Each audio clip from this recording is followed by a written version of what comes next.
Adonai memberkati kita semua.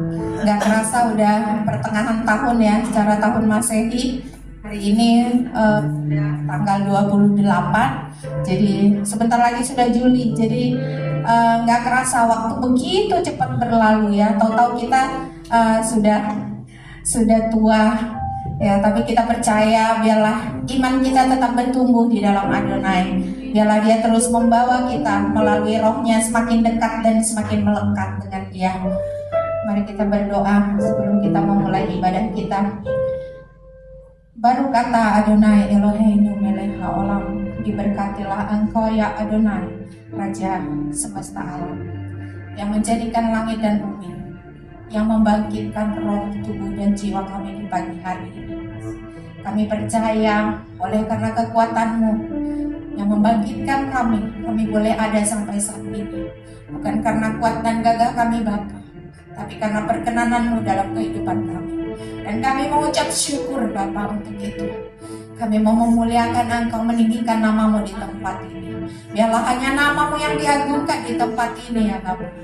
Kiranya Ruach HaKodes yang terus membimbing kami untuk semakin hari kami boleh semakin dekat kepadamu. Terima kasih Bapa. Biarlah di hari Syabat-Mu ini kami boleh bersuka cita, kami boleh beria-ria di dalam Engkau Bapa. Kami menikmati kasih karunia-Mu yang besar bagi kami. Terima kasih Bapa. Kami menolak segala kuasa yang bukan berasal daripada Tuhan. Kami tolak di dalam nama Yesus HaMasiah, Tuhan dan Juru Selamat kami. Dan kami percaya hari ini kami yang datang dengan penyakit, yang datang dengan masalah, kami percaya kami dibebaskan karena kemurahan Adonai dalam kehidupan kami. Karena Engkaulah Adonai yang membawa kami semakin hari semakin kuat. Kami percaya kekuatan-Mu terus memenuhi kami. Terima kasih Bapa. Di dalam nama Yesus kami berdoa. Haleluya. Mari kita katakan, Kados, Kados, sebab Dia yang kudus, Dia yang layak dipuji dan diagungkan. Oh, haleluya.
kita yang datang di dalam nama Mesias kita, Yeshua HaMashiach. Mari kita angkat pujian kita, mari kita katakan api kemuliaannya.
Keselamatan bagi kita. Mari kita katakan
membawa kita terus semakin dekat dengan Dia.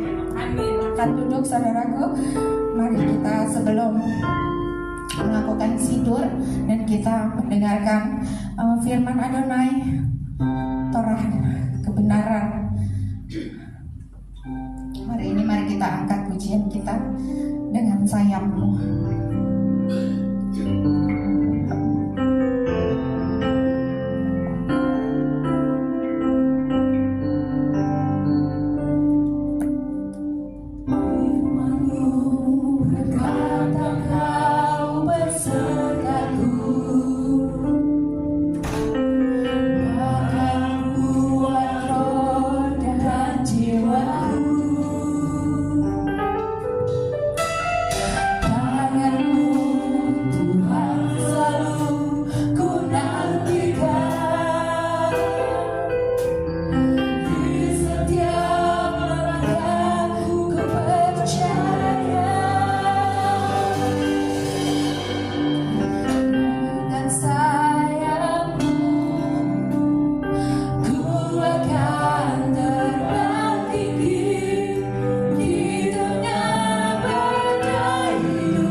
Bila atau bikin apabila murid apabila bapak kami. Ahinu seramai yekades demka tahu mabukan yase soska kita samai kentale esuken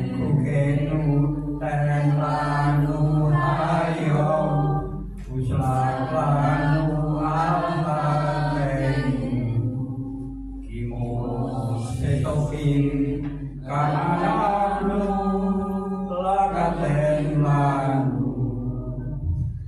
Afinu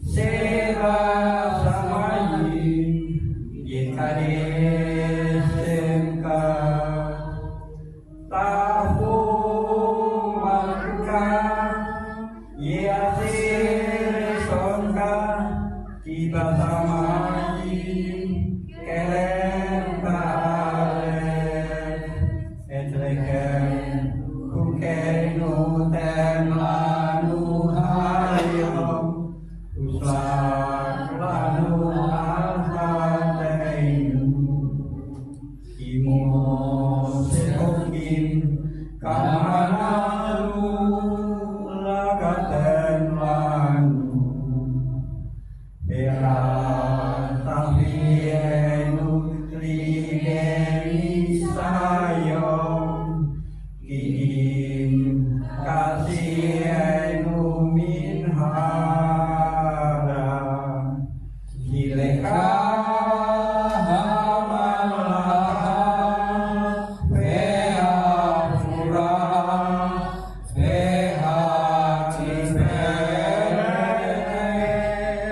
Leolem Olamen Amen Kileka Hamalaha Veha Pura Veha Tiferet Leolem Olamen Amen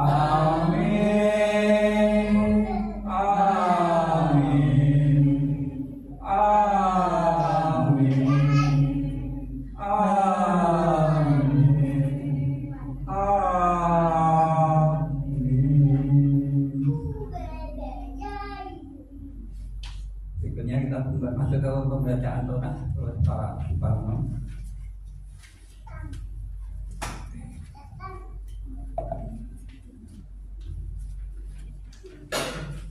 Mari kita naik ke gunung Adonai dan ke rumah Tuhan Yakub supaya Ia mengajar kita tentang jalan-jalannya dan supaya kita berjalan menempuhnya serta dari Sion akan keluar Torah dan firman Adonai dari Yerusalem.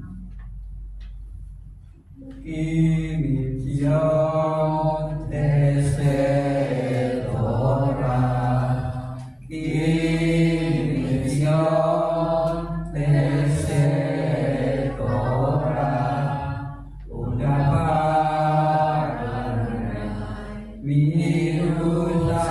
Yerusalem Baru Senatan Torah Baru Senatan Torah Leamon Israel Bidus Sabdo. Dia yang memberkati leluhur kita Abraham, Ishak dan Yakub. Kiranya Dia memberkati Pak Suparno yang telah datang untuk memberkati Tuhan dan Torah. Kiranya yang kudus diberkatilah Dia, memberkati dia dan keluarganya dan mengirimkan berkat dan kemakmuran dalam segala pekerjaannya. Baru kata Adonai hame porah leolam baik. Baru kata Adonai Elohim melek haolam. Aser bahar banu mikol amin. Penatan lanu toratu. Baru kata Adonai noten haturah. Diberkatilah Engkau Adonai Tuhan kami, penguasa alam semesta, yang telah memilih kami dari antara bangsa-bangsa dan memberikan kami Torah. Diberkatilah Elohim Adonai yang memberikan Torah. Bamidbar 16 ayat 1 sampai dengan 5. Bayikal Korah bin Jiksat Behet Lepai Natan Pak Abiram Bene Alep Neon Ben Pelet Bene Reuben Payakumuli Nemose Pak Anisim Libne Israel Kayisim umat Tayyib Nese et kaim mud asem Payikalu al Mose et Aaron Payumru elechem Raplakem kal hada kulam kudasim upatochem Adonai umat buo mitnas ahakal Adonai Payisma Mose payikpol al-anak payedapar al-korah payalkol adato lamor bokel payada Adonai et aserlo payet hakados payikrep elam mit aser payikar bayit elam. Bilangan 16 ayat 1 sampai dengan 5. Maka Korah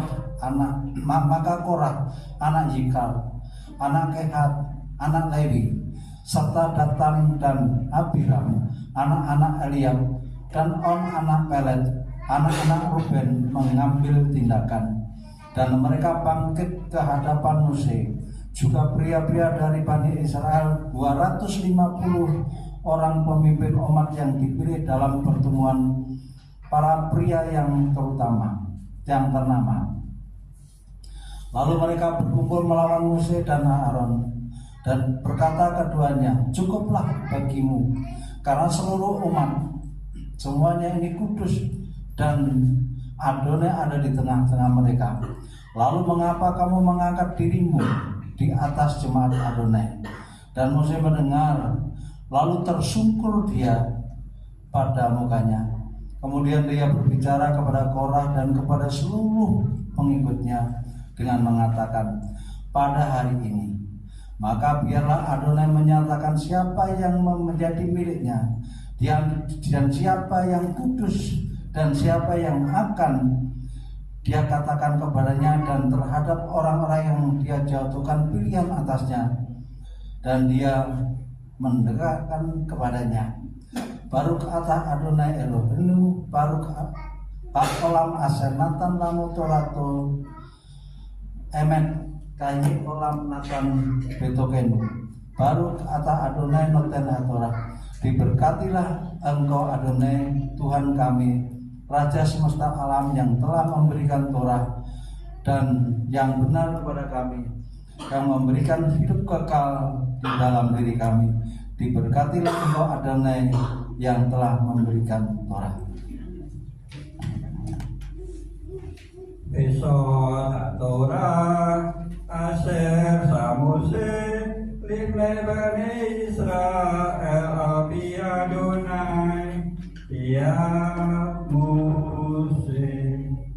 Dan inilah Torah yang diberikan kepada anak-anak Israel atas perintah Adonai melalui tangan Mose. Kemudian itu kita sudah selesai dan kita akan menjalankan ngajaran Torah.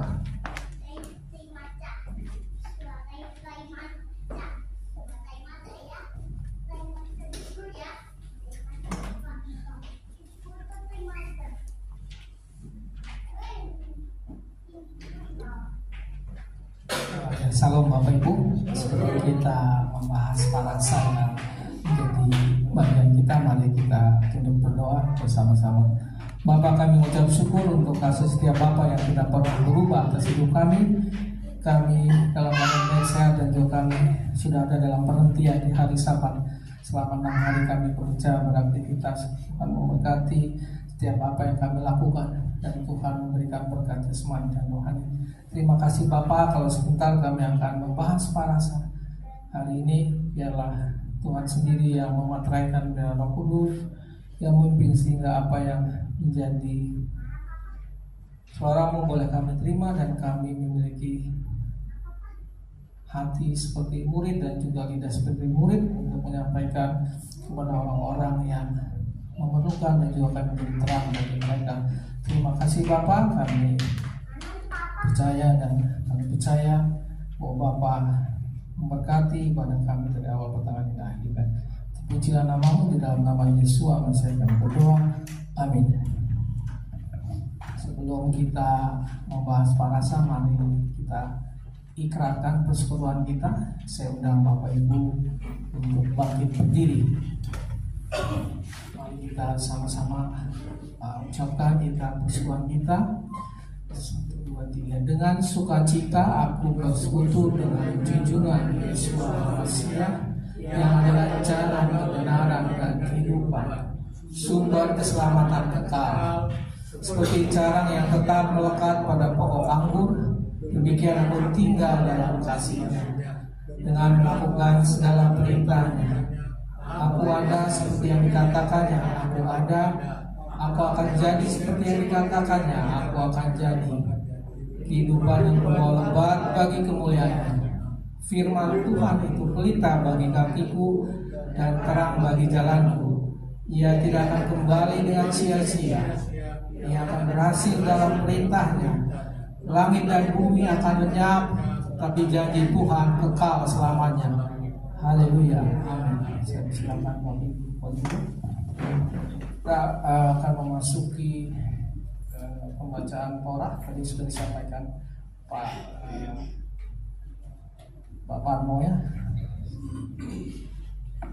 Saya akan membacakan berkat. Sebelum baca Torah, baru kata Adonai Elohim melek haolam asef bakar baru nikol amin venatan lamu etorato baru kata Adonai menonton Torah diberkati Engkau Adonai Tuhan kami Raja semesta alam yang telah memilih kami dari segala bangsa dan bahasa dan memberikan kami Torah. Diberkatilah Engkau Adonai pemberi Torah, amin. Jadi Bapak Ibu, selamat hari Sabat. Jadi pagi ini kita akan membahas parasa yang ke-38. Jadi kenapa kalau di Mesianik itu memang untuk pembahasannya tiap minggu udah terstruktur. Jadi sudah ada di setiap negara, artinya sama ya. Misalnya kita juga ibadah di tempat lain yang Sabat, pasti parasanya seperti hari ini, parasa Korah. Jadi ada 54 parasa yang memang dibahas terus ya minggu. Mungkin kita bosan, tapi di setiap parasa itu pasti banyak hal yang kita dapat yang dahulu belum kita bahas, akhirnya kita mendapatkan sesuatu. Jadi memang ini parasa yang ke-38, yaitu parasa Korah. Jadi kalau kita lihat Korah ini luar biasa ya, karena Korah ini termasuk daripada suku Lewi. Sebelumnya saya akan membacakan pemberontakan Korah, Datan, dan Abiram. Saya baca di Bilangan 16 ayat 1 sampai 6. Korah bin Ishak bin Kehat bin Lewi beserta Datan dan Abiram, anak-anak Eliab dan On bin Pelet, ketiganya orang Ruben, mengajak orang-orang untuk memberontak melawan Musa beserta 250 orang Israel. Pemimpin-pemimpin umat itu yaitu orang-orang yang dipilih oleh rapat, semuanya orang-orang yang kenamaan. Mereka berkumpul mengurumuni Musa dan Harun serta berkata kepada keduanya, sekarang cukuplah itu, segenap umat itu adalah orang-orang kudus dan Tuhan ada di tengah-tengah mereka. Mengapakah kamu meninggi-ninggikan diri di atas jemaah Tuhan? Ketika Musa mendengar hal itu, sujudlah ia, dan ia berkata kepada Korah dan segenap kumpulannya, besok pagi Tuhan akan memberitahukan siapa kepunyaannya dan siapa yang kudus, dan ia akan memperbolehkan orang itu mendekat kepadanya. Orang yang dipilihnya akan diperbolehkannya mendekat kepadanya. Perbuatlah begini, ambillah perbaraan, hai Korah dan kamu segenap kumpulannya, hubungkanlah api ke dalamnya dan taruhlah umpan di atasnya di hadapan Tuhan pada esok hari, dan orang yang akan dipilih Tuhan dialah yang kudus. Cukuplah itu hai orang-orang Lewi. Oke, jadi kalau kita lihat di sini luar biasa ya. Jadi artinya kalau kita lihat Korah itu termasuk dari suku Lewi. Mungkin saya bisa kasih judul. Seksi judul untuk hari ini, benarkah semua orang Israel imam? Jadi judul kita di hari ini.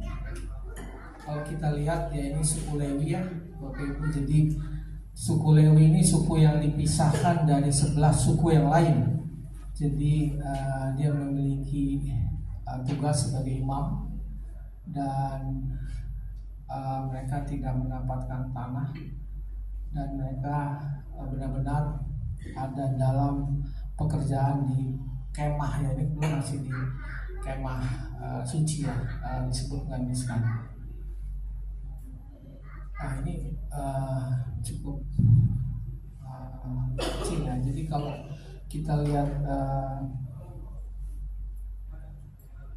suku Lewi itu dia punya 3 anak Bapak Ibu. Jadi anak pertama itu Gerson, anak kedua Kehat, anak ketiga Merari. Jadi kalau kita lihat Lewi kan termasuk 12 suku dan 12 anak daripada Yakub. Jadi Bapak Ibu nih, saya cerita lebih banyak ke pengajaran ya. Jadi lebih banyak silsilah, karena kita harus tahu orang ini siapa yang bernama Korah ya. Jadi kalau kita lihat ini ada Lewi di atas, di istri, kemudian ada Gerson, Kehat, dan Merari. Nah, kalau kita lihat ke Kehat ya, kalau kita ke Kehat ini dia punya anak 4. Pertama itu Amram. Kalau Bapak Ibu ingat Amram, pasti ingat ya. Amram itu siapa ya Bapak Ibu? Amram itu adalah bapak daripada Musa ya, Mose. Jadi kalau kita lihat ini Amram dengan Yokebed punya 3 anak ya. Jadi 3 anak, yaitu Harun, Musa, dan Miriam ya. Jadi sebenarnya Miriam, Musa, Harun ya. Jadi Miriam paling pertama, kemudian Harun, dan terakhir adalah Musa. Kemudian kalau kita lihat dari tadi kita lihat Kehat itu ada punya anak 4, Amram, Ishak, Hebron, dan User ya. Jadi kalau kita lihat Ishak ini punya 3 putra. Kalau Hebron tuh ternyata tidak memiliki anak, dan satu lagi Uziel itu mempunyai 2 putra. Jadi kalau kita lihat 3 putra ya, 3, sedangkan Amram memiliki 4. Jadi kalau kita lihat sejarah ini mungkin agak rinci ya. Mungkin kalau orang Batak biasanya kalau silsilah itu paling lengkap ya. Dia anaknya siapa, kemudian dia nomor berapa, dan juga dia berada di tingkatan mana ya. Jadi kalau kita lihat di sini adalah Kehat ya. Jadi kalau kita lihat di sini bahwa Amram itu memiliki anak Miriam, Harun, dan Zipora. Kemudian Miriam tidak menikah.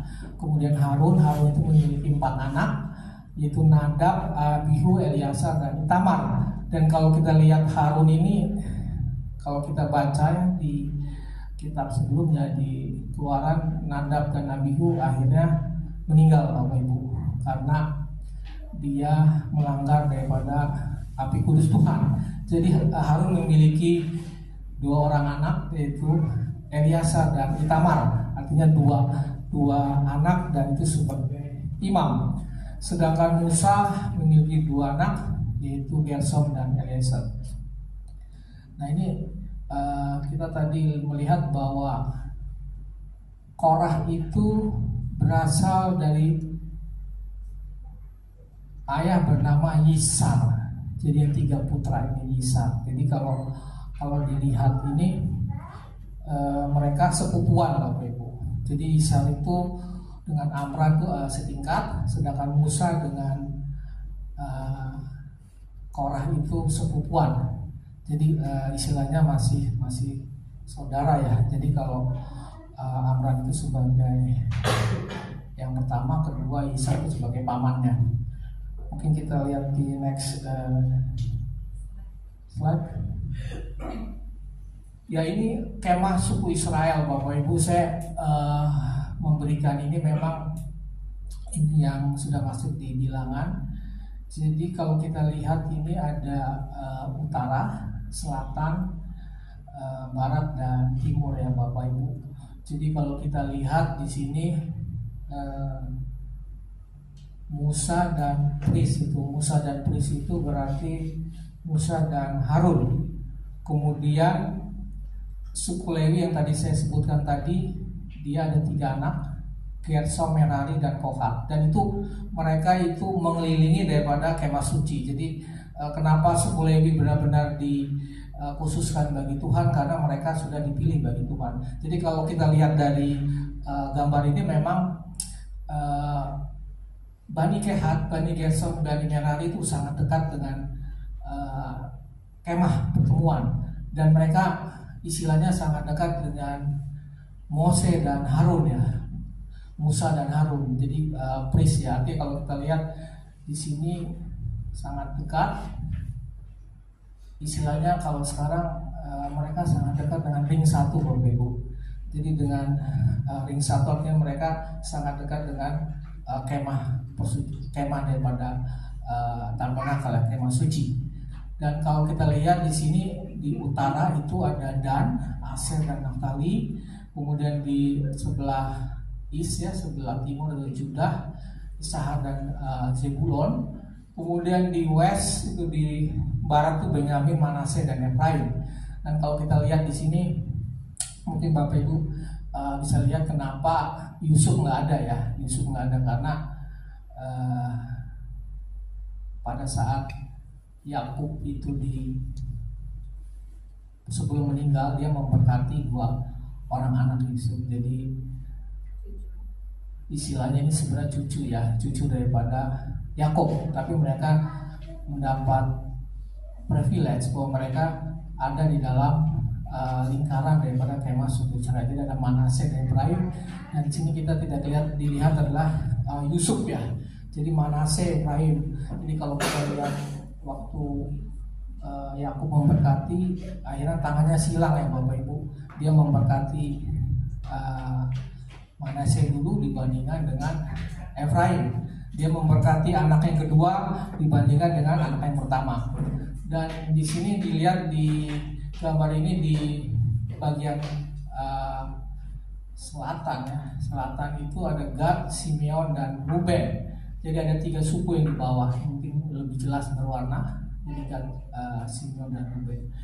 Dan kalau kita lihat ini Kohat ya, Kehat ini itu adalah keturunan daripada Korah Bapak Ibu. Dia adalah keturunan Korah. Jadi kenapa saya memberikan gambar daripada tabernakel, dan ini sebenarnya menjadi pembelajaran ya buat kita. Mungkin kita belum terlalu familiar dengan gambar-gambar seperti ini, tapi inilah struktur kemah daripada suku Israel.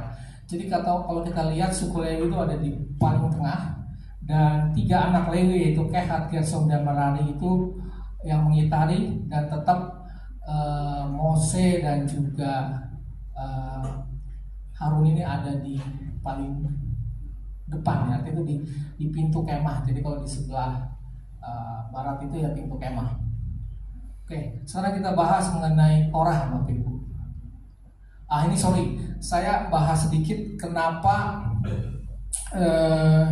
mereka tuh punya tugas khusus orang Lewi, yaitu ada golongan Aharon, Imam Harun, terus kemudian ada golongan Bani Merari, Bani Kehat dan Bani Gerson ya, Gerson, Kehat dan Merari. Sebelumnya kita nanya Harun, dan ini sebenarnya tugas yang dimiliki oleh Imam Harun. Jadi mereka di sini dikatakan mereka melayani di kemah pertemuan. Kedua, mereka harus menjaga kekudusan. Ketiga, mereka menerima pentabisan. Jadi Harun dan anak-anaknya harus menjalani upacara pentabisan, dan juga melibatkan pemberian pakaian khusus, pengurapan dengan minyak dan persembahan korban. Dan satu yang terakhir yang memang menjadi salah satu tugas Imam Harun yang sangat berat, dia harus menanggung akibat kesalahan Bapak Ibu. Mereka harus bertanggung jawab atas kesalahan berkaitan dengan tempat kudus, baik kesalahan mereka sendiri maupun kesalahan orang lain. Dan ini terjadi dari anak daripada Harun, dua anak yaitu Nadab dan Abihu ini meninggal karena mereka melanggar kekudusan. Jadi kalau saya kalau saya bayangkan ini suatu hal yang kudus ya. Jadi benar-benar tempat kudus yang Tuhan tidak main-main, Bapak Ibu. Tidak main-main, kalaupun sedikit saja kita bergeser, nah ini akibatnya fatal. Dan ini menjadi tugas sangat berat karena Harun sebagai imam besar dan anak-anaknya sekarang yang masih hidup yaitu Itamar dan Eliezer ya, ada dua, itu sebagai imam. Jadi sebenarnya imam besar itu ada imam besar 1 dan 2 imam, yaitu anak-anak daripada Harun. Kemudian tugas Bani Gerson ya. Next kita lihat Bani Gerson ini dia mengangkut memelihara bagian-bagian kemah suci. Jadi dia hanya mempunyai tugas mengangkut ini peralatan-peralatan, dan ini semua menjadi tanggung jawab dia. Jadi ini kalau kita baca di Keluaran ini sungguh detail ya apa yang menjadi bagian dari Bani Gerson. Kemudian berikutnya Bani Kehat. Nah, Bani Kehat ini juga mempunyai tugas. Jadi dia yang memindahkan tabut perjanjian dan juga mengurus barang-barang kudus dalam kemah pertemuan. Jadi Bani Kehat juga memiliki tugas yang luar biasa karena tabut perjanjian mereka yang harus memindahkan. Kemudian terakhir yaitu Bani Merari ini panjang juga, saya coba ringkas. Mereka ini mungkin karena berpindah-pindah ya Bapak Ibu, mereka harus mengangkat papan-papan, kemudian kayu lintang, tiang-tiang, kemudian alas-alas, perkakas dan juga pelataran. Jadi mereka agak ribet ya untuk melakukan pekerjaannya, tapi inilah tugas Bani Merari. Jadi anak ketiga daripada Lewi dan semua dikoordinir oleh Itamar, anak Imam Harun. Jadi kalau kita balik lagi ke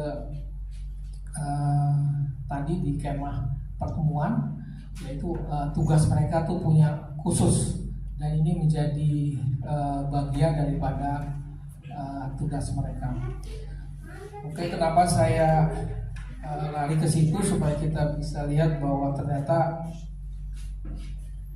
anak-anak daripada Lewi itu memiliki tugas yang sungguh berat dan mereka ada di lingkaran satu daripada kemah pertemuan. Dan ini yang kita baca tadi, kalau kita baca itu ada 3 kelompok yang memberontak daripada Mose, yaitu Korah. Tadi kita lihat ya, nanti kita bahas tadi ada Korah. Kedua yaitu Datan dan Abiram, itu suku Ruben. Ketiga itu 250 orang pemimpin umat. Jadi kalau kita baca tadi ya luar biasa ya, karena mereka ada di ring satu daripada Mose, tapi mereka ingin memberontak. Jadi kalau kita lihat, saya berpikiran ya misalnya ya orang nomor 1 terkaya lah misalnya di Indonesia ya, grupnya BCA itu Hartono berkeluarga, kemudian misalnya saya diberi mandat sebagai orang yang mengurus daripada usahanya sebagai orang nomor 1 setelah daripada pemilik, dan tiba-tiba dari anak buah, dari tiba-tiba orang-orang sekeliling kita memberontak kepada kita, dan itu yang menjadi hal yang membuat kita lihat bahwa kok bisa seperti itu ya, padahal mereka sangat dekat dengan kemah pertemuan dan sangat dekat dengan Mose dan juga Harun, dan mereka adalah suku yang benar-benar dikhususkan bagi pekerjaan Tuhan. Jadi kalau kita lihat Korah itu siapa, mungkin next slide. Nah, kalau kita lihat tadi anak Lewi, Gerson, Kerah, dan Merari. Kemudian mungkin yang balik lagi ke ini Korah dulu. Jadi anak Kehat tadi kita baca Amram, Ishak, Hebron, dan Yushael. Anak Amram, Aaron, Mose, Miriam. Nah ini ada 4 anak ya, Amram, Ishak, Hebron, Yushael. Dan Korah itu anak Yisar, Bapak Ibu. Dia ada 3 anak, Korah, Nefrek, dan Zikri.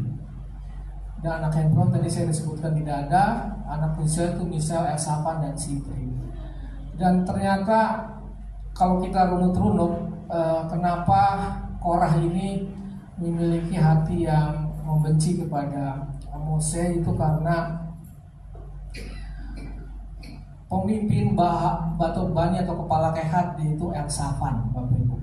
Jadi kalau kita lihat di Bilangan 3 ayat 30, kalau Elsafan itu terhadap Korah itu istilahnya abangnya lah ya Korah, sedangkan Elsafan itu adiknya karena sepupunya, karena dia dari anak terakhir daripada orang tua daripada Amram, Ishak, Hebron, dan Yushael. Jadi kalau kita lihat, saya membaca bahwa kenapa Korah memiliki hati yang iri kepada Mose dan Harun, Musa dan Harun, karena dia nggak terima, Bapak Ibu. Dia nggak terima kalau adiknya itu Elsafan sebagai pemimpin mereka. Dia nggak terima. Itu bisa kita lihat di Bilangan 3 ayat 30, akan saya bacakan.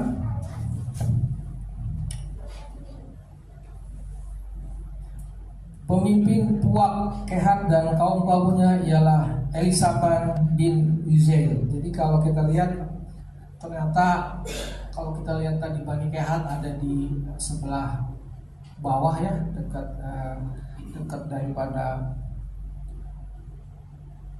kelompok daripada Gad, Simeon, dan Ruben. Dan kita lihat bahwa pemimpinnya adalah adik sendiri. Dan ini yang membuat Korah merasa saya paling abangan, Bapak Ibu. Saya paling besar, tapi kenapa yang dipilih adiknya? Dan ini membuat dia merasa sakit hati lah. Jadi kalau kita lihat, memang ini pengajaran ya Bapak Ibu, agak teknis, tapi kalau kita runut-runut, ternyata itu yang membuat dia merasa dia di nomor 2 kan, dan dia tidak menjadi kepala. Oke, itu Korah. Kemudian kalau kita lihat yang kedua itu Datan dan Abiram dari suku Ruben. Jadi kalau kita lihat Ruben itu silsilahnya dia putra sulung dari Yakub dan Lea, Bapak Ibu. Walaupun Yakub sangat menyayangi daripada Rahel, tapi pada saat pertama dia diberikan Lea, diberikan kakaknya, dan tetap cinta daripada Yakub adalah Rahel. Dan inilah anak daripada Yakub dan Lea itu Ruben. Ruben memiliki 4 putra, Hano, Palu, ini ada 4, dan juga Palu ada Eliab itu juga Nemul, Datan, dan Abiram. Jadi kalau kita lihat kenapa suku Ruben ini termasuk yang memberontak, mereka tidak puas, Bapak Ibu. Kalau kita lihat di Kejadian 49 ayat 4, pada waktu Yakub memberkati ke-12 anaknya, dan hak kesulungan itu tidak menjadi milik daripada Ruben. Ini saya bacakan di Kejadian 49 ayat ke-3. Ruben, engkaulah anak sulungku, kekuatanku dan permulaan kegagahanku. Engkaulah yang terutama dalam keluhuran, yang terutama dalam kesanggupan. Engkau yang membual sebagai air, tidak lagi engkau yang terutama, sebab engkau telah menaiki tempat tidur ayahmu. Waktu itu engkau telah melanggar kesuciannya, dia telah menaiki petiduran. Jadi kalau kita lihat di Kejadian 49 ayat 4, walaupun Yakub berkata engkaulah anak sulungku, tapi di ayat 4 dia berkata engkau tidak lagi engkau yang terutama. Jadi ini yang membuat suku Ruben menjadi kesal, menjadi terluka, karena dia anak pertama tapi dia tidak mendapat posisi yang pertama. Jadi kalau kita lihat juga di Wahyu ya, saya baca Wahyu waktu orang-orang dimeteraikan dari bangsa Israel, posisi Ruben itu ada di kedua. Saya bacakan ayat 4. Dan aku mendengar jumlah mereka yang dimateraikan itu 144.000 yang telah dimateraikan dari semua suku keturunan Israel. Pertama dari suku Yehuda 12.000 yang dimateraikan. Kedua dari suku Ruben. Jadi kita lihat di sini Ruben dinomorduakan, dan itu membuat sakit hati daripada suku Ruben. Jadi Datan dan Abiram. Jadi kalau kita lihat ini yang menjadi kegeraman dari suku Ruben. Kemudian yang ketiga yaitu 250 orang pemimpin umat. Nah ini kalau kita lihat mereka itu orang-orang terkenal ya. Jadi kalau kita lihat itu pemimpin dari umat, orang-orang terkenal disebut juga Anasim karena dipilih oleh rapat. Jadi kalau kita lihat ini mungkin menteri-menteri lah ya, ada wamen-wamen, jadi cukup orang terkemuka, dan mereka anak sulung dari suku-suku. Jadi mereka suku misalnya Ruben punya anak, nah ini anak sulungnya 3 orang, nah dia sebagai pemilik umat. Kemudian dari suku Zebulon, Yusuf, dan juga suku Manase, Simeon, nah mereka punya anak sulung di suku-suku. Tapi mereka ternyata tidak puas karena keimaman kok ada di suku Lewi, bukan ada di anak-anak sulung. Dan ini yang membuat mereka juga tidak puas. Dan ini kalau kita lihat hal ini yang membuat pemimpin umat ini merasa tidak puas. Jadi kalau kita lihat di Bilangan 3, coba saya baca kembali di Bilangan 3 ayat 11 sampai 13. Tuhan berfirman kepada Musa, sesungguhnya aku mengambil orang Lewi dari antara orang Israel, ganti semua anak sulung mereka yang terdahulu lahir dari kandungan, supaya orang Lewi menjadi kepunyaanku. Sebab akulah yang punya semua anak sulung. Pada waktu aku membunuh semua anak sulung di tanah Mesir, maka aku menguduskan bagi dua semua anak sulung yang ada pada orang Israel, baik yang dari manusia maupun dari hewan. Semuanya itu kepunyaanku, akulah Tuhan. Jadi ini yang membuat mereka tidak puas. Jadi saya agak detail kenapa ada 3 kelompok tadi saya pisahkan. Jadi kalau saya lihat kenapa Korah ini bisa mempengaruhi mereka, jadi luar biasa. Satu orang bisa mempengaruhi daripada jumlah begitu banyak. Mungkin kita kembali ke slide tadi, ke kemah ya. Ini kalau saya lihat ini Kehat ini kan di bawah Bapak Ibu, dia dekat dengan Ruben. Jadi dia gampang sekali karena Ruben sudah artinya panas karena dia bukan sebagai anak sulung, dan juga Kohat itu ada Korah yang merasa juga dia tidak sebagai abang, yang untuk sebagai pemimpin umat. Jadi kalau kita lihat mereka ini ya ada berdekatan. Kenapa? Kalau kita lihat di Bilangan ini bahwa Korah itu mempengaruhi keluarga daripada Ruben, dan tapi luar biasanya dia mempengaruhi semua anak-anak sulung dari suku-suku. Jadi ini benar-benar orang luar biasa. Jadi kalau kita lihat sebenarnya apa yang menjadi dasar daripada sumber pemberontakan daripada Korah, kalau kita lihat itu next slide, ada pergaulan yang tidak baik. Jadi ini yang membuat kita diingatkan kembali Bapak Ibu, walaupun kita sudah mendapat medsos, sudah kita memiliki Facebook dan juga sekarang TikTok ya, ada Instagram, artinya kita harus memilah-milah pergaulan yang baik buat kita. Karena kalau tadi kita lihat bahwa Korah itu dekat dengan Ruben, pasti Ruben juga punya hal yang membuat balas dendam. Dan ini dikatakan di 1 Korintus 15 ayat 33. Janganlah kamu sesat pergaulan yang buruk, merusak kebiasaan yang baik. Jadi ini yang membuat sumber pemberontakan daripada Korah. Ternyata pergaulan yang buruk dengan kaum Ruben, dia merusak kebiasaan yang mereka sudah baik. Karena kalau kita lihat tadi kan Bani Kehat ya, di situ ada Korah yang memiliki tugas yang sangat luar biasa. Jadi ini membuat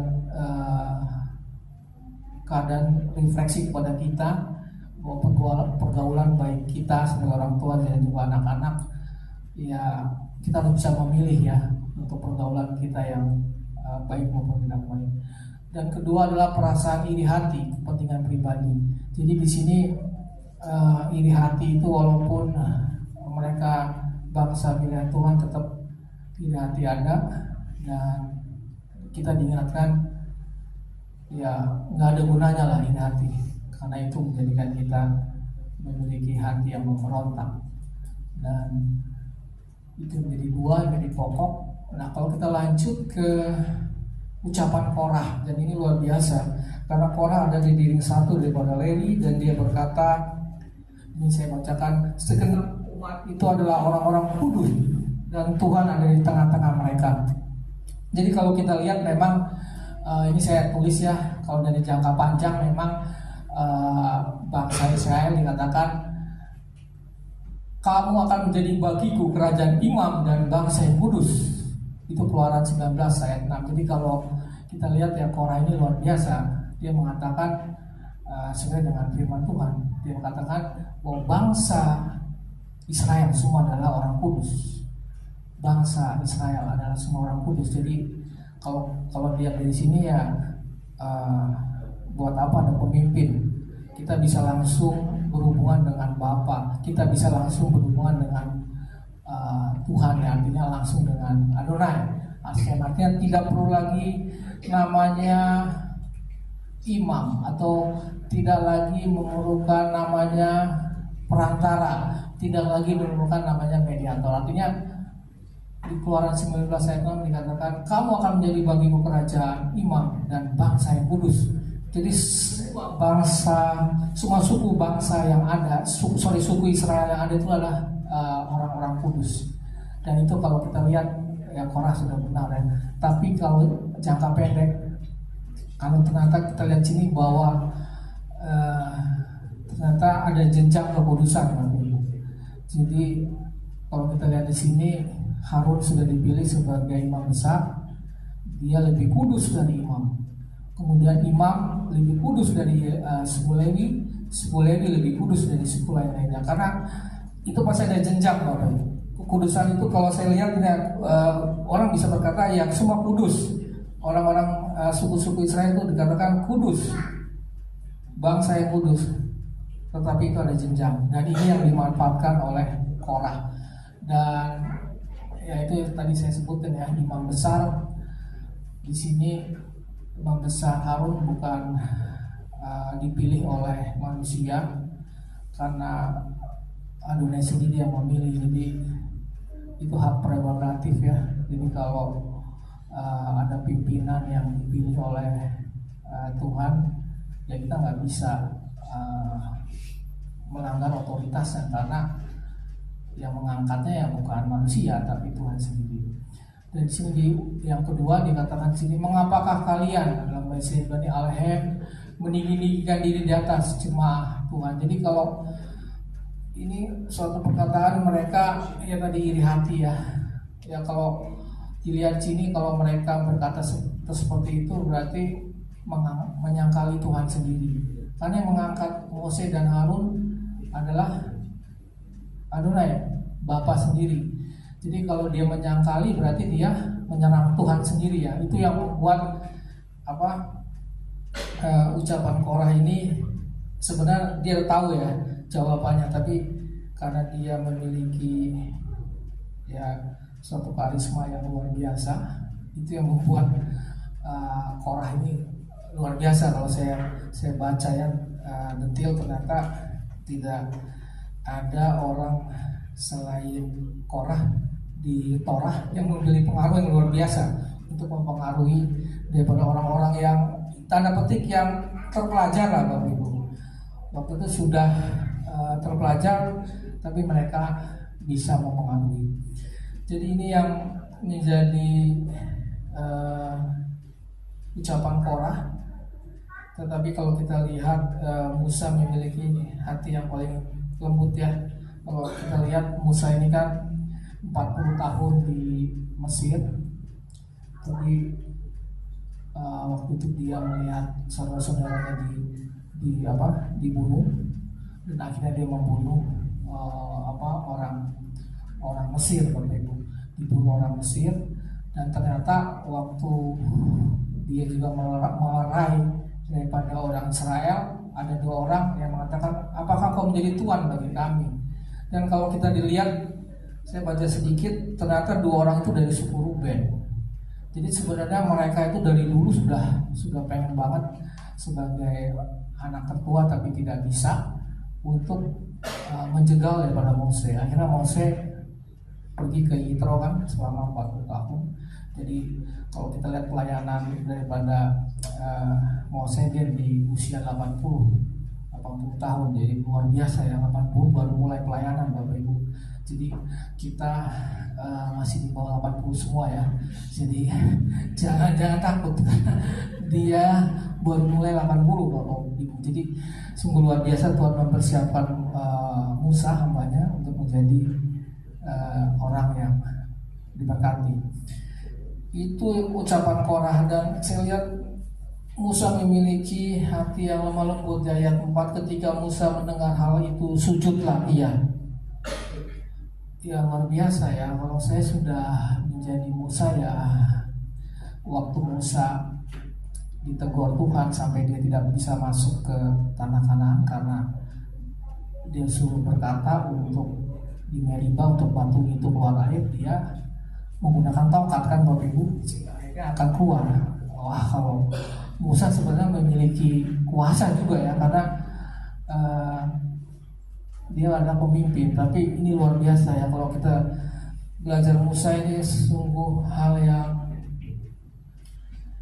luar biasa karena memiliki hati yang lemah lembut. Dan waktu itu Tuhan berkata kepada Musa bahwa ini di ayat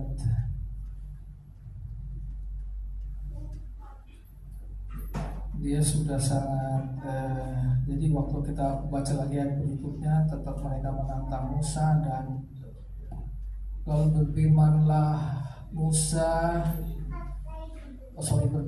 Tuhan kepada Musa dan Harun, pisahkanlah dirimu dari tengah-tengah umat ini supaya kuhancurkan mereka dalam sekejap mata. Tetapi sujudlah berdua dan berkata, ya Elohim, Elohim dari roh segala makhluk, 1 orang saja berdosa, masakan engkau murka terhadap segenap perkumpulan ini. Jadi ini hati daripada Musa ya, walaupun dia sudah tanda petik ya dilecehkan, artinya tidak diakui sebagai pemimpin, tapi dia memiliki hati yang lemah lembut ya. Dia tetap berkata, 1 orang saja berdosa, masakan engkau murka terhadap segenap perkumpulan ini. Dia tetap membela 1 orang ini. Ini luar biasa Bapak Ibu. Jadi walaupun dengan segitu banyak, kalau ada fotonya itu memang 250 orang itu cukup banyak Bapak Ibu. Jadi menggerumuli Musa, dan Musa memiliki hati yang lemah lembut. Dan ini menjadi pembelajaran buat kita ya. Walaupun kita ada di dimanapun kita berada, kita punya tanggung jawab, punya hal-hal yang jadi bagian kita juga harus memiliki hati yang rendah hati ya. Jadi ini satu pembelajaran daripada Musa luar biasa. Dan apa yang kita belajar dari Korah Bapak Ibu, ini kita next. Jadi kalau kita belajar dari Korah, next slide. Ini yang pertama, ya Tuhan sudah memberi peringatan kepada Kehat, jika campur urusan imam akan mendapatkan hukuman mati. Jadi memang tadi saya sebutkan imam besar itu Harun, dan 2 anaknya Eleazar dan Itamar adalah imam.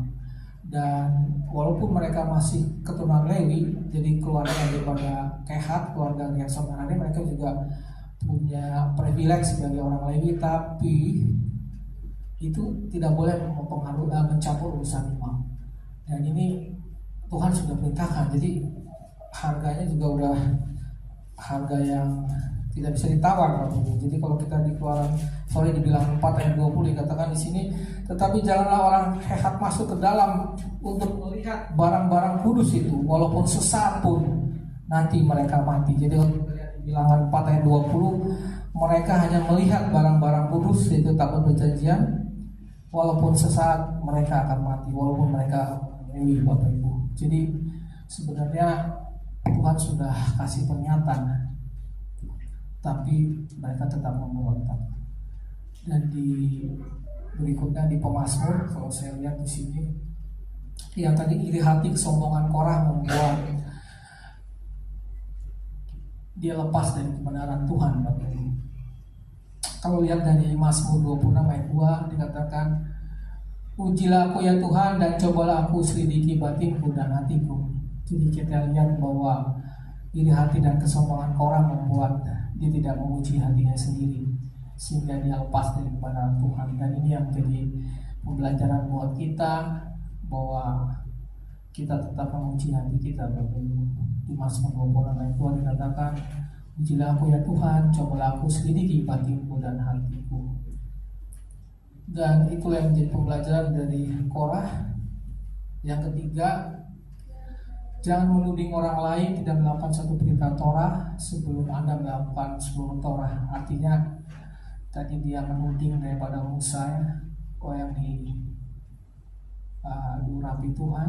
Di sini dikatakan, Yesua juga mengatakan di Matius 7 ayat 3, mengapa engkau melihat selumbar di mata saudaramu, sedangkan balok di dalam matamu tidak engkau ketahui.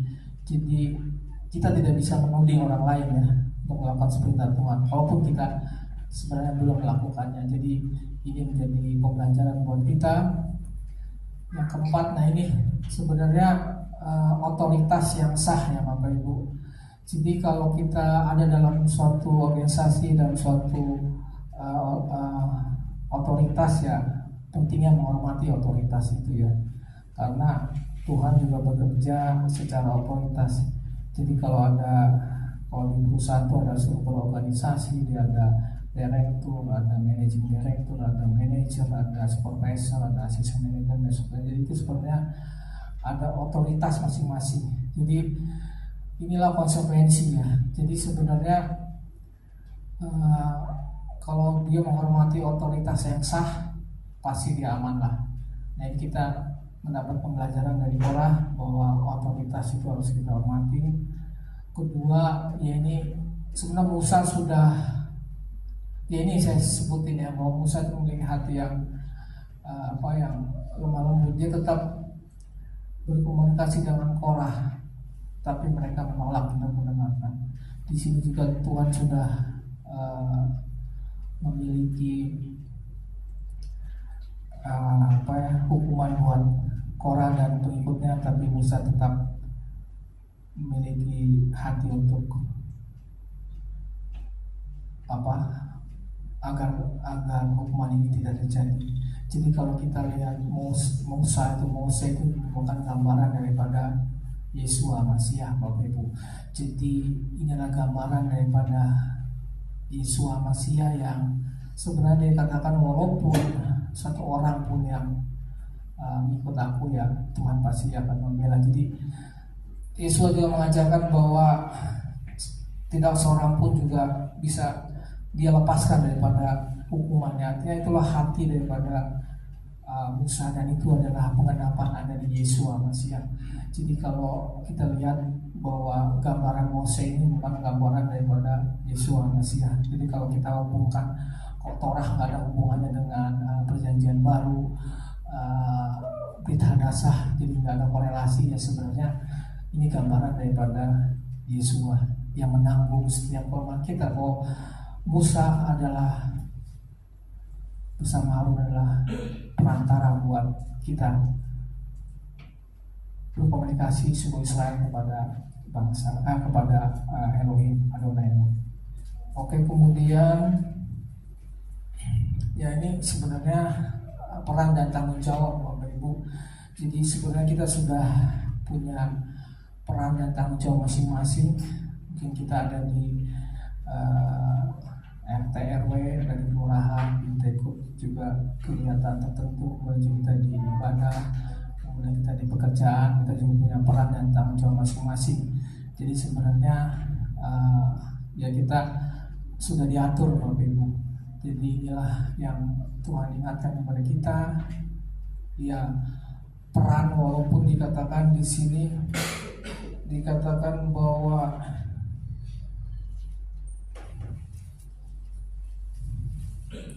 di Bilangan 16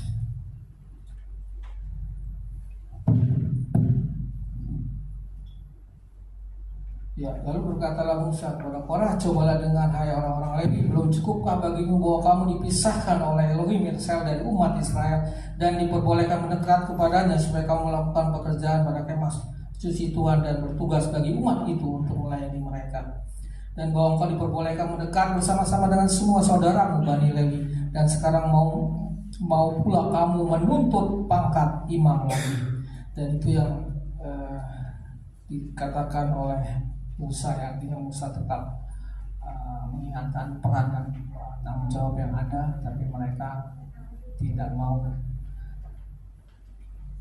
Dan ini sungguh luar biasa, ya. Tuhan juga memberikan keadilan, ya, tapi tetap Tuhan, walaupun dia Tuhan yang berbelas kasihan, dia menghakimi mereka yang memberontak terhadap otoritasnya. Jadi waktu itu Korah, Datan dan Abiram itu juga akhirnya beserta keluarga itu ada 250 orang akhirnya ditelan hidup-hidup, tapi tetap luar biasa orang Israel ini benar-benar pada keesokan harinya. Dia berkata demikian di ayat 41, tetapi pada keesokan harinya bersungut-sungutlah segenap umat Israel kepada Musa dan Harun. Kata mereka, kamu telah membunuh umat Tuhan. Jadi luar biasa, ya, bahwa Tuhan sudah memberi hukuman terhadap Korah, Datan dan Abiram. Akhirnya dia ditelan hidup-hidup, jadi tanahnya terbuka, jadi kemah. Tetap pada besoknya ini umat Israel tetap bersungut-sungut kepada Musa. Jadi kamu telah membunuh umat Tuhan. Dan ini luar biasa, ya. Musa tidak marah, dan dia hanya berkata, dan dia mengadu kepada Tuhan. Dan akhirnya Tuhan berkata bahwa ada, dan mereka yang mati kena tulah itu ada 14.700 orang, banyaknya belum terhitung orang-orang yang mati karena perkara Korah. Jadi walaupun mereka sudah melihat Korah, ada 14.000 orang 700 yang juga akhirnya memberontak. Jadi total 15.000. Jadi 15.000 untuk perkara ini habis sia-sia. Jadi saya nggak kebayang, ya, hal-hal yang kelihatannya kecil melanggar otoritas yang sah, 15.000 orang pasti habisnya. Itu kalau kita kronologi dengan kehidupan kita, ya kita introspeksi kita juga, ya, apakah kita sudah setia, apakah kita sudah mengikuti perintahnya, ya. Ini aja dia memiliki hati yang memberontak aja 15.000, nggak ada tuding-tudingan, disikat habis Bapak Ibu. Dan ini Tuhan menghakimi dengan keadilan. Jadi ya bukan berarti kita membela apa yang telah kita lakukan, ya, tapi ada hal-hal yang memang menjadi bagian kita yang belum kita bereskan, kita harus bereskan, karena Tuhan juga itu adil. Artinya setiap apapun yang belum beres dalam hidup kita mohon kepada Tuhan untuk menunjukkan belas kasihan, dan Tuhan pasti membela kita. Terakhir adalah Bani Korah, ya. Jadi ternyata ada keturunan Korah yang tidak ikut dalam pemberontakan, dan ini menjadi contoh kesetiaan pelayanan berdedikasi dengan Tuhan. Jadi ternyata anak dari Korah ini ada yang tidak mengikuti daripada bapaknya. Itu luar biasa, ya. Saya coba bedah karena ini melihat bahwa kadang-kadang kan kalau lihat orang tuanya baik, pasti anaknya baik. Kalau orang tuanya jahat, pasti keturunannya jahat. Dan kalau orang tuanya ya misalnya perampok, hal-hal yang tidak sesuai dengan firman, pasti anaknya ya masih sama lah. Jadi kata orang ya anak tidak akan jauh beda daripada orang tuanya. Tapi kalau kita lihat ini Bani Korah, artinya anak-anak keturunan Korah, ternyata ada yang tidak ikut.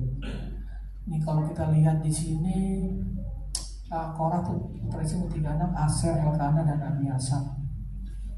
Jadi semua dimusnahkan 10 keluarga. Mungkin ini ada paman dan segala dan juga tadi 250 orang. Ternyata ada anaknya Abiasap. Dan kalau kita lihat ini merupakan kakek moyang dari Samuel, Bapak Ibu.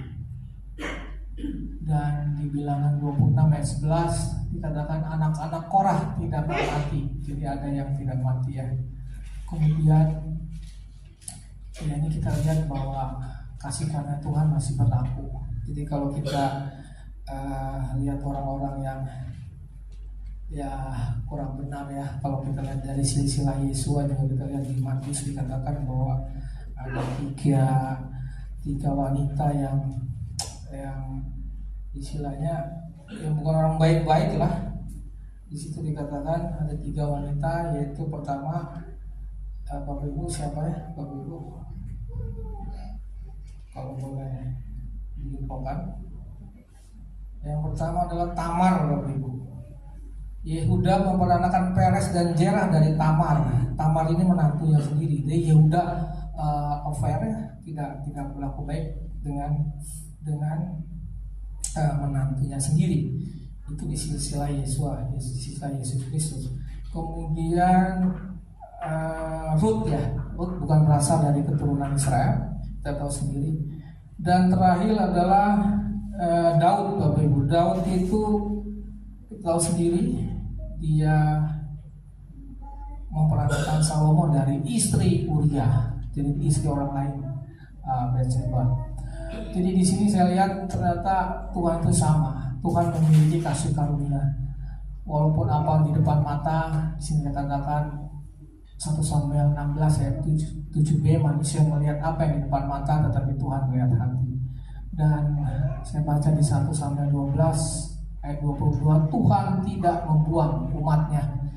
Jadi ya inilah keturunan Korah ya. Jadi kalau kita bahas lagi keturunan Korah, saya coba browse kemarinnya. Mungkin next.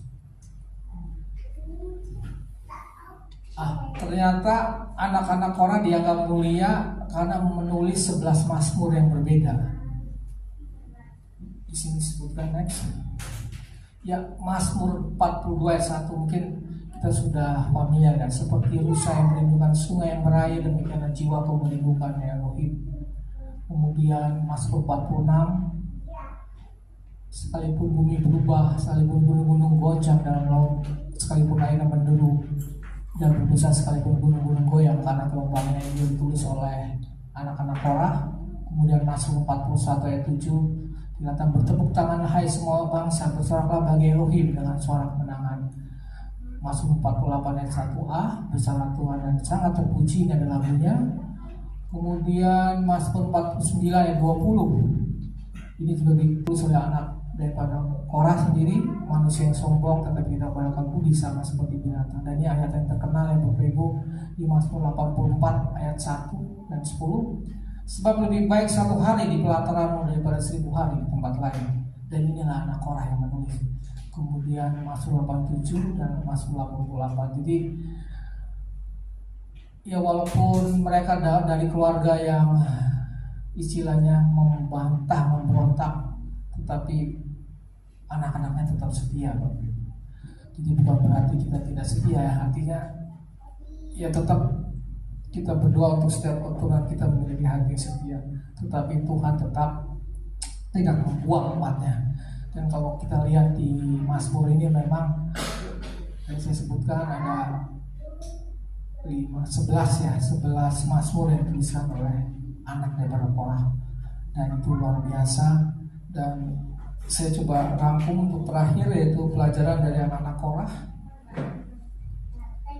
Ya, yang satu ya artinya pengabdian kepada Tuhan meskipun mereka keluarga yang gagal ya. Artinya kita belajar dari saya nyambung dengan anak-anak Korah, walaupun bapaknya itu tidak setia, tapi kita diingatkan untuk kita hidup tidak memikirkan masa lalu lagi atau dosa lalu kita. Tuhan katakan kita tetap mengabdi kepada Tuhan, dan anak-anak Korah sudah buktikan mereka ada di jalan Tuhan dengan Mazmur yang disebutkan bahwa pengabdian kepada Tuhan, walaupun itu mereka memiliki keluarga yang gagal, ya walaupun ini berat, tapi Tuhan ada dalam keluarga anak-anak Korah. Kemudian, nah ini kepatuhan kepada tugas-tugas kecil yang diberikan Tuhan. Ya, Musa berkata, apakah ini terlalu kecil bagimu waktu Korah menjadi petugas di kemah pertemuan. Jadi kalau tugas-tugas kecil, ya saya percaya ya, dari hal-hal kecil pasti ada hal-hal besar, Bapak Ibu. Jadi kalau kita setia dalam perkara-perkara kecil, pasti perkara-perkara besar Tuhan akan kerjakan. Jadi yang kelihatannya tidak berharga ya hal-hal kecil, tapi kalau hal-hal kecil kita setia, pasti hal-hal besar pasti datang, Bapak Ibu. Jadi kita nggak usah khawatir. Saya juga ada orang tua di sini. Kebetulan musim hujan itu selalu kotor mobil, tapi tiap pagi mobil udah kinclong, Bapak Ibu. Bukan berarti saya menyuruh daripada orang tua ya, tapi itu cerita hal-hal kecil ya, hal-hal kecil yang Tuhan berikan ternyata menolong ya. Jadi mobil sudah bersih, itu sudah bisa melakukan tugas dengan nyaman ya, itu kinclong, tapi kelihatannya kecil, tapi bagi saya itu hal yang besar, Bapak Ibu. Jadi kadang-kadang kita melihat hal-hal kecil yang kita lakukan, kita tidak merasa berharga, dan Tuhan ingatkan saat ini ya, kita patuh aja, Bapak Ibu. Suatu saat hal besar akan datang. Jadi jangan khawatir pada hal-hal yang menjadi bagian kita.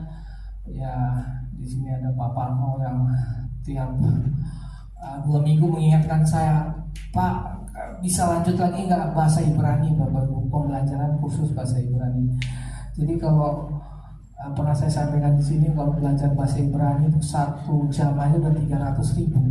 Sedangkan kita free diajar Pak Parno, yaitu 1 orang 300. Jadi ya hal-hal kecil ya, Tuhan mau berikan kita hal-hal kecil, pasti Tuhan akan berikan hal-hal besar. Jadi luar biasa ya talenta yang Tuhan berikan buat jemaat Tuhan kita di sini. Kita bersyukur bahwa kita tetap setia dalam perkara-perkara yang kecil, karena Tuhan akan memberikan perkara besar. Oke, yaitu kerendahan hati yang ketiga. Ya, ini ya, tetap kita memiliki hati yang rendah. Yang terakhir, rasa takjub akan Tuhan di Mazmur yang dikatakan di sini. Oke, next. Ya, ini ya tadi ada rasa takjub. Yang terakhir ya, jadi rendah hati dan rasa takjub akan Tuhan, itu yang menjadi kemauan kita ya. Jadi ini saja yang bisa saya sampaikan, bahwa Tuhan bekerja untuk setiap kejadian yang kita alami, dan satu hal, Tuhan juga tidak akan membuang umatnya. Tuhan tidak akan membuang umatnya, dan Tuhan masih membela umatnya. Itu saja yang bisa saya sampaikan untuk para Sakorah. Karena ini adalah bulan baru, saya diingatkan dari pusat kita untuk membaca berkat untuk bulan baru. Saya akan bacakan dari sini.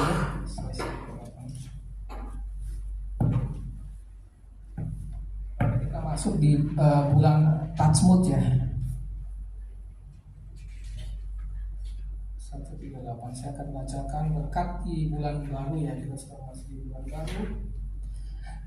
Kiranya kehendak-Mu yang jadi ya Adonai, Tuhan kami dan Tuhan nenek moyang kami, bahwa kami memulai bagi kami bulan ini untuk kebaikan dan untuk berkat.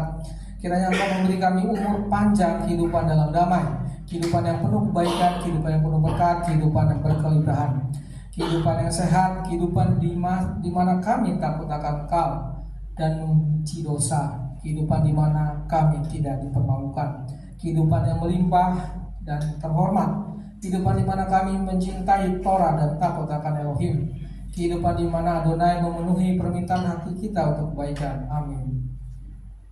Kiranya kehendak-Mu yang jadi, Adonai Tuhan kami dan Tuhan leluhur kami, perbaharui kami di bulan baru ini oleh Yesus Masihi Adonai-Mu. Amin. Amin.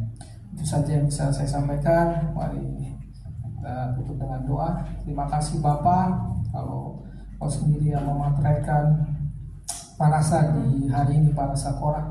Biarlah kami belajar terus kebenaran dan juga pengajaran secara Torah, karena itu yang memerdekakan kami. Karena kami mengetahui secara detail dan paham setiap firman Tuhan yang ada di kitab Bapa. Biarlah kami memiliki hati seorang murid dan juga lidah seorang murid untuk menyampaikan kepada orang-orang kebenaran firman Tuhan, sehingga mereka dimerdekakan dan mereka mendapatkan berkat. Terima kasih Bapa, di dalam nama Putra-Mu Yesus Kristus kami berdoa mengucap syukur. Amin.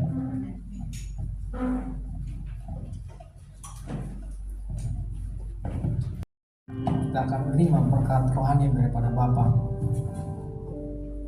Yevareka Adonai weis mereka, yer Adonai panaveleka fikuneka, Isa Adonai panaveleka feyasim leka shalom besem Yesua Masiah. Adonai memberkati engkau dan melindungi engkau. Adonai menyinari engkau dengan wajahnya dan memberi engkau kasih karunia. Adonai mengangkat wajahnya kepadamu dan memberi engkau damai sejahtera dalam Yesua Masiah. Segala berkat ini akan datang kepadamu dan menjadi bagianmu jika engkau mendengarkan suara Tuhan Elohimmu. Diberkatilah engkau di kota dan diberkatilah engkau di ladang. Diberkatilah buah kandunganmu, hasil bumimu dan hasil ternakmu, yaitu anak lembu sapimu dan kambing dombamu. Diberkatilah bakulmu dan tempat adonanmu. Diberkatilah engkau pada waktu masuk dan diberkatilah engkau pada waktu keluar. Tuhan akan mengangkat engkau menjadi kepala dan bukan menjadi ekor. Engkau akan menjadi tetap naik dan bukan turun. Biarlah berkat daripada Bapa, kasih karunia dari Yesus Masiah dan persekutuan dengan Roh Kudus menyertai kita sampai kedatangan Yesus kedua kali. Mari sama-sama kita katakan Amin. Afi Todarabah. Afi.